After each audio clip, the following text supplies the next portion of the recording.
ഉറുമ്പ്, സിംഹം, കടുവ, മാന്, മുയൽ അങ്ങനെ ആ കാട്ടിലുള്ള മൃഗങ്ങളെല്ലാം തന്നെ മറ്റൊരു കാട്ടിലേക്ക് പലായനം ചെയ്തു പോവാണ്. അപ്പോൾ അവരുടെ യാത്രാമധ്യേ ഒരു തോട് മുറിച്ച് കടക്കേണ്ടി വന്നു. മുന്നിലുണ്ടായത് ഉറുമ്പായിരുന്നു. ഉറുമ്പൊന്നും നോക്കിയില്ല, നേരെ തോട്ടിൻ്റെ കരയിലേക്ക് ഇറങ്ങി. അപ്പോൾ അവിടെ ഒരു ഇലയുണ്ട്, ഇലയുടെ മേലെ കയറി ഇലയെ തോണിയാക്കി തുഴഞ്ഞുകൊണ്ട് ഉറുമ്പ് തോട് മുറിച്ച് കടന്നു. ശേഷം വന്ന് ജിറാഫിന് ഒരു കൂസലും ഉണ്ടായിരുന്നില്ല, നേരെ തോട്ടിലിറങ്ങി നടന്നങ്ങ് പോയി. കാരണം ജിറാഫിൻ്റെ മുട്ടോളം മാത്രമേ ഈ വെള്ളത്തിന് ആഴമുണ്ടായിരുന്നുള്ളൂ. അതിനുശേഷം വന്നതൊരു മാനായിരുന്നു. മാൻ തോട്ടിൻ്റെ കരയിൽ നിന്നൊരു 2 സ്റ്റെപ്പ് പിന്നോട്ടെടുത്തു, ഓടി വന്നൊരു ലോങ് ജമ്പ് എടുത്ത് തോട് മുറിച്ച് കടന്നുപോയി. അതിനുശേഷം വന്ന കുരങ്ങാണെങ്കിൽ തോട്ടിൻ്റെ ഇപ്പുറത്തെ കരയിലുള്ള ഒരു മരത്തിൻ്റെ മേലെ കയറി അതിൻ്റെ കൊമ്പിൽ നിന്ന് തോട്ടിൻ്റെ അക്കരെയുള്ള മറ്റൊരു മരത്തിൻ്റെ കൊമ്പിലേക്ക് ജമ്പ് ചെയ്തു. അങ്ങനെ തോട് മുറിച്ച് കടന്നുപോയി. നിങ്ങളൊരു കാര്യം ശ്രദ്ധിച്ചോ? ഓരോ മൃഗവും തന്നെ അവയ്ക്കുള്ള സ്കില്ലും റിസോഴ്സും ഉപയോഗിച്ചാണ് ഈ പ്രതിസന്ധിയെ മറികടക്കുന്നത്. ഇതേ രീതിയിൽ തന്നെ ആയിരിക്കണം നമ്മൾ ജീവിതത്തെ നേരിടുന്നതും ജീവിതത്തിൽ വിജയിക്കുന്നതും. കപിൽ ദേവ് വിജയിച്ചതുപോലെയല്ല MS ധോണി വിജയിച്ചത്.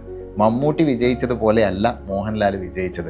ലയണൽ മെസ്സി വിജയിച്ചതുപോലെയല്ല ഒരുപക്ഷെ ഇത്തവണ ക്രിസ്ത്യാനോ റൊണാൾഡോ വിജയിക്കാൻ പോകുന്നത്. നമ്മുടെ ഓരോരുത്തരുടെയും സ്കില്ലും റിസോഴ്സസും വ്യത്യസ്തമായിരിക്കും. അപ്പോൾ നമ്മൾ നമ്മുടെ സ്കില്ലും റിസോഴ്സും ഉപയോഗിച്ച് വിജയിക്കാം. ചിലർക്കത് പാരൻസിൻ്റെ സപ്പോർട്ടായിരിക്കാം, മറ്റു ചിലർക്ക് പാരൻസ് സമ്പാദിച്ച പണമായിരിക്കാം, വേറെ ചിലർക്ക് കിട്ടിയ വിദ്യാഭ്യാസമായിരിക്കാം, ടാലൻ്റ് ആയിരിക്കാം, സ്കില്ലായിരിക്കാം.